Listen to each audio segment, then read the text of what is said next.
Hi everyone. Sorry నేను ఇవాళ రాలేకపోయాను. Actually ఈ ఫంక్షన్లో మీతో పాటు నేను కూడా ఉండాలి. ఈ సెన్సార్ కోసమని బాంబేలో ఫైనల్ మిక్స్తో బిజీగా ఉండి రాలేకపోయాను. నేను ఎక్స్ట్రీమ్లీ సారీ. నా వైజాగ్లో నేను చాలా బాధపడుతున్నాను.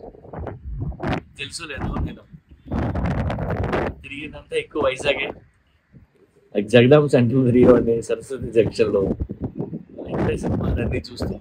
అక్కడ చూడని థియేటర్ లేదు, అన్ని థియేటర్లో సినిమాలు చూసి చూసి ఆ పిచ్చి తగ్గక అలా డైరెక్ట్ అయ్యా. And double smart trailer release అవుతుంది, మీరు చూస్తారు, మీకు నచ్చుతుంది. ఈ సినిమా పెద్ద హిట్ అయినాక నేను వచ్చి మిమ్మల్ని అందరినీ పర్సనల్గా కలుసుకుంటాను. వైజాగ్ వచ్చి గల్లీలో తిరిగినోడిని, నేను తీసిన గల్లీ సినిమా సిక్స్ సెంటర్లో సీటీలు వేస్తే చూడాల్సిన cinema. Enjoy the trailer. Love you guys.